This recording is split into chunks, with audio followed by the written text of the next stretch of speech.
नमस्ते मित्रों। जय भारती, जय विद्यार्थी। मैं डॉक्टर आजाद सर। तो हम लोगों ने मित्रों कल पढ़ा था ये विसर्ग के विषय में। आयोगवाह को आपने पढ़ा था, विसर्ग को आपने पढ़ा था। तो उस आयोगवाह और विसर्ग के विषय में दो विद्वानों ने अपना अलग अलग मत देने का काम किए हुए हैं। तो आज हम आपको बताएंगे कि जो विसर्ग है उस विसर्ग को एक विद्वान है किशोरी दास वाजपेयी।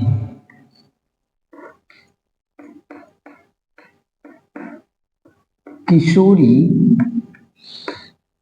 दास वाजपेयी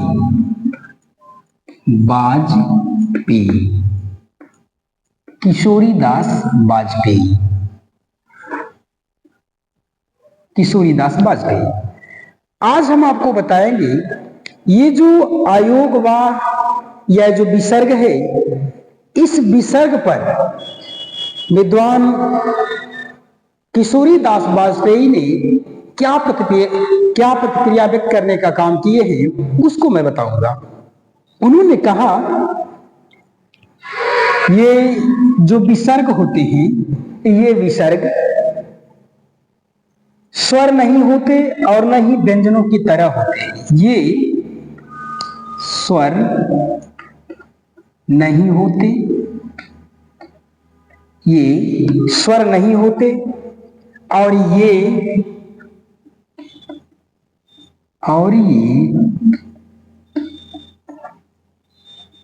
व्यंजनों की तरह है। ये व्यंजनों की तरह है। देखिए, किशोरी दास वाजपेयी ने ये कहने का काम किया इस विसर्ग के विषय में, ये जो विसर्ग होते हैं ये स्वर नहीं होते हैं। किशोरी दास वाजपेयी ने कहा ये जो विसर्ग है ये स्वर नहीं है और लेकिन व्यंजन की तरह तो है, स्वर नहीं होते हैं। किशोरी दास वाजपेयी ने ये कहा कि जो विसर्ग है ये स्वर नहीं होते हैं, लेकिन ये जो विसर्ग होते हैं यह व्यंजन की तरह होने का काम करते हैं। दूसरी बात कहता है ये स्वरों के बाद आते हैं, ये स्वरों के बाद आते हैं। देखिए, दूसरी बात उन्होंने कहा, किशोरी दास वाजपेयी ने कहा कि जो विसर्ग है, ये विसर्ग आप यहां लिख लीजिए, विसर्ग ये है। कहता है कि ये जो विसर्ग है, इस विसर्ग के विषय में किशोरी दास वाजपेयी जी ने कहने का काम किया। पहली बात उन्होंने कहा कि जो विसर्ग है, पहली बात तो ये स्वर नहीं होते हैं। विसर्ग उन्होंने कहा कि स्वर नहीं होते हैं और ये व्यंजन की तरह है। ये स्वर नहीं होते हैं पर व्यंजन की तरह है।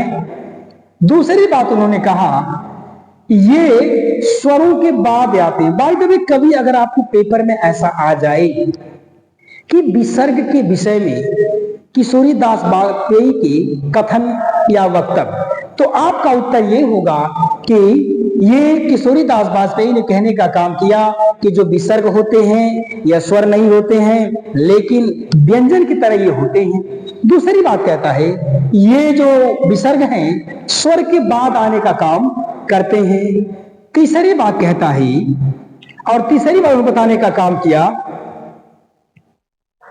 दोनों ध्वनियों का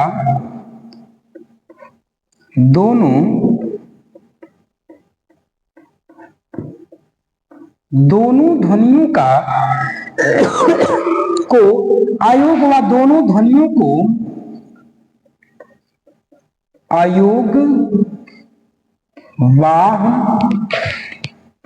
कहते हैं। देखिए, तीसरी बात उन्होंने कहा कि जो दोनों ध्वनियां हैं, कौन, अंग और अ, इसको उसने कहने का काम, किशोरी दास वाजपेयी ने कहने का काम किया कि जो दोनों ध्वनियां हैं अर्थात अंग और जो अ है ये क्या होते हैं, आयोगवाह कहते हैं। इनको हम क्या कहते हैं, आयोगवाह कहते हैं। और चौथी बात ये कहते हैं किशोरी दास वाजपेयी जी इसका अर्थ, इसका जो अर्थ होता है, इसका अर्थ ये बताते हैं कि योग न होने के साथ भी जो साथ रहे, अर्थात योग न होने के साथ, यानी योग न होने के बाद भी साथ रहे। देखिए, ये 3-4 बातें आपको ध्यान देने की चीजें हैं। ये कहते हैं अगर बाय द वे आपसे कभी पेपर में या कहीं और जगह पे या कभी चर्चा परिचर्चा में किसी बात विचार में अगर ऐसा आपको मिल जाए कि जो व्यंजन होते हैं उन व्यंजनों में जो अयोग वा होते हैं, अर्थात जो अन और अ होते हैं, इनको हम क्या कहते हैं? अयोग वा कहते हैं। तो उसने ये कहने का काम किया कि अयोग वा में तो टिप्पणी देने का काम किया, और उन्होंने कहा कुछ कथन कहने का काम किया कि किशोरीदास बाजपेयी ने कहने का काम किया इन विसर्ग के विषय में। विसर्ग के विषय में उन्होंने कहने का काम किया कहने का काम ये किए हैं कि ये जो विसर्ग होते हैं, ये जो विसर्ग हैं, पहली बात तो स्वर नहीं होते हैं, पहला काम है। किशोरीदास बाजपेयी ने ये कहने का काम किया कि जो विसर्ग है यह स्वर नहीं है, लेकिन दूसरी बात कहते हैं व्यंजन की तरह होते हैं, इनका प्रयोग व्यंजनों की तरह करने का काम किया जाता है। दूसरी बात कहता है ये स्वरों के बाद आते हैं, यानी जो स्वर जो पूरे हो जाने का काम करते हैं उनके बाद आते हैं अं और अह जो होता है, ये स्वर के बाद आने का काम करते हैं। तीसरी बात कहते हैं कि दोनों ध्वनियों को अयोगवा कहते हैं। अब आपके दिमाग में आएगा कि आखिरकार वो दोनों ध्वनियां कौन सी हैं? तो अं और अह, ये क्या है? दोनों दो ध्वनियां हैं, तो दोनों ध्वनियों को क्या कहते हैं? हम अयोगवा कहते हैं। अगर कभी भी अगर आपको प्रश्न में आ जाए कि अयोगवा किसको कहते हैं, तो आपका उत्तर होगा अं और अह, इनको हम क्या कहते हैं? अयोगवा कहते हैं। और तीसरी बात, चौथी बात उन्होंने कहने का काम किया कि हम योग कहते किसको है या अयोगवा कहते किसको? उसने कहा कि योग न होने के बाद भी, कहता देखिए अयोग, यही कहता है ना, अयोग कहता है, अयोगवा कहता है जो अयोग्य है, यानी उस लायक नहीं है, इसके बाद भी उसका साथ बने होने का काम करता हो, उसी को हम क्या कहते हैं? अयोगवा कहते। कहता है कि योग न होने के बाद भी वह क्या करता हो? साथ में रहने का काम करता हो, इसलिए उसको हम क्या कहते हैं? अयोगवा कहते हैं। ठीक, ये आपका रहा विसर्ग पे टिप्पणी। जो विसर्ग पे किशोरीदास बाजपेयी ने कहने का काम किया था, उसको मैंने आपको बताने का काम किया। और हम आपको एक चीज बताएंगे, ये तो रहा विसर्ग पे, और अगला हम आपको बताएंगे आघात किसको कहते हैं? आघात,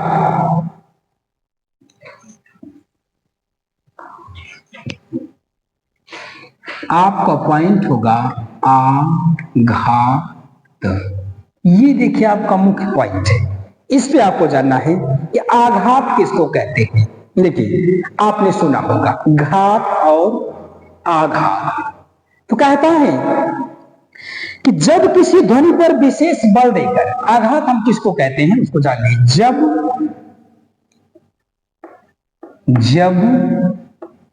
किसी ध्वनि पर विशेष बल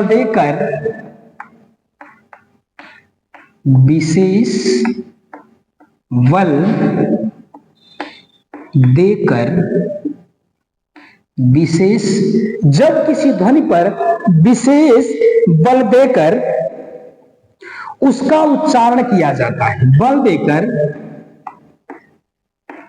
उसका उच्चारण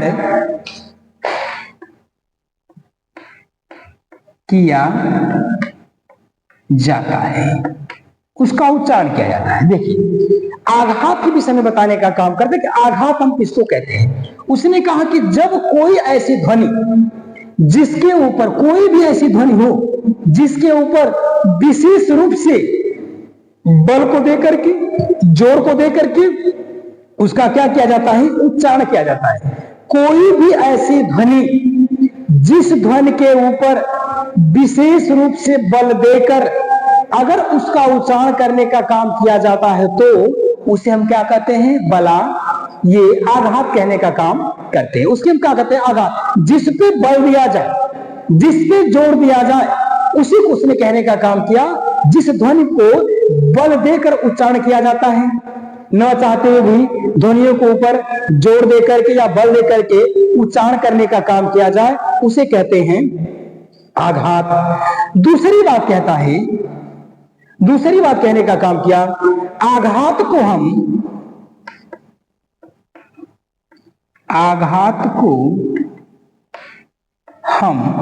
स्वराघात भी कह, आघात को हम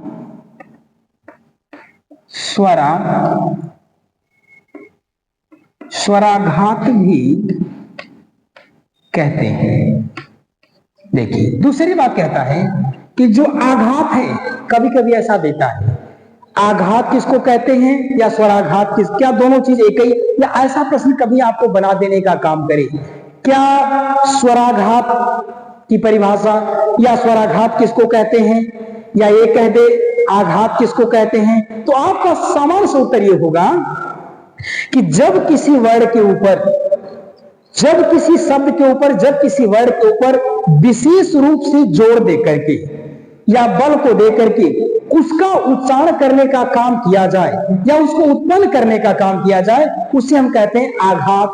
और उसने कहा कि उस आघात को ही हम स्वराघात कहते हैं, यानी उसको हम स्वराघात भी कहने का काम करते हैं। जो आघात है उसी आघात को स्वराघात भी कहने का काम किया जाता है। अर्थात आघात के दो नाम, एक नाम है आघात और दूसरा नाम है स्वराघात, यानी उसको आघात भी कहते हैं और स्वराघात भी कहने का काम किया जाता है।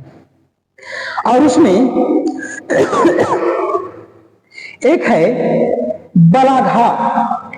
अब आपको हम बताएंगे बलाघात किसको कहते हैं। स्वराघात को आपने, आघात को आपने जाना कि आघात का मतलब ये कहता है कि जिन वर्णों के ऊपर विशेष बल या जोर दे करके जिसका उच्चारण करने का काम किया जाता है उसको हम आघात कहते हैं। और इसको दो नामों से जानने का काम किया जाता है। पहला नाम है आघात और दूसरा नाम है स्वराघात। अगला आपको बताएंगे भोलानाथ तिवारी ने क्या कहने का काम किया इस बलाघात।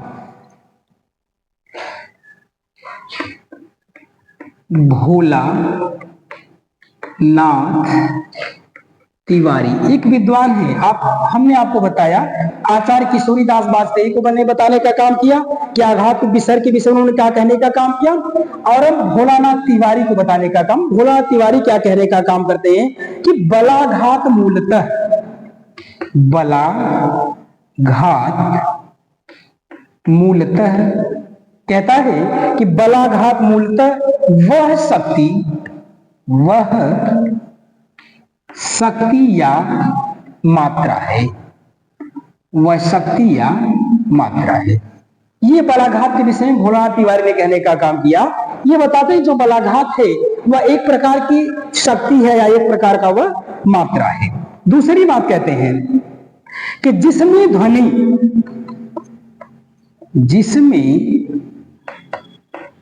जिसमें ध्वनि अक्षर शब्द या भाव,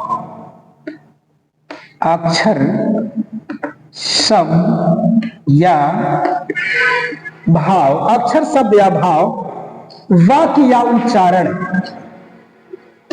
वाक्य या उच्चारण, वाक्य या उच्चारण किया जाता है, किया जाता है। देखिए भोलानाथ तिवारी ने कहने का बलाघात के विषय बताने का काम किया कि बलाघात मूलतः वह शब्द या शक्ति या मात्रा में उसको कहने का काम किया जाता है। और दूसरा कहते हैं जिसमें ध्वनि अक्षर शब्द या भाव वाक्य या उच्चारण भी करने का काम किया जाता है। और तीसरी बात बताने का काम करता है शब्द आसपास, शब्द आस पास या आसपास की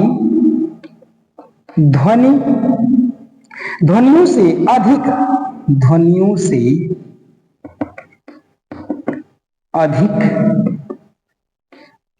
से अधिक मुखर होती है। ध्वनियों से अधिक मुखर का सेंस होता है मुखरित होना, प्रसारित होना, निकलने का सेंस होता है। और अंतिम बात कहने का काम करता है वह शक्तिशाली होते हैं। ये शब्द जो होते हैं शक्तिशाली होने का कार्य करते हैं। ये देखिए, और आज आपको हमने बताया विसर्ग के विषय में आचार्य किशोरीदास वाजपेयी ने क्या कहा, बलाघात किसको कहते हैं, आघात किसको कहते हैं, भोलानाथ तिवारी इन्होंने क्या वक्तव्य देने का काम किया। आज आपने 3-4 सब चीजों को पढ़ने का काम किया और अगली वीडियो पुनः मुलाकात होने का काम करेगा, उसमें आपको बताया जाएगा उच्चारण का अर्थ। तब तक के लिए धन्यवाद। जय भारती, जय विद्यार्थी।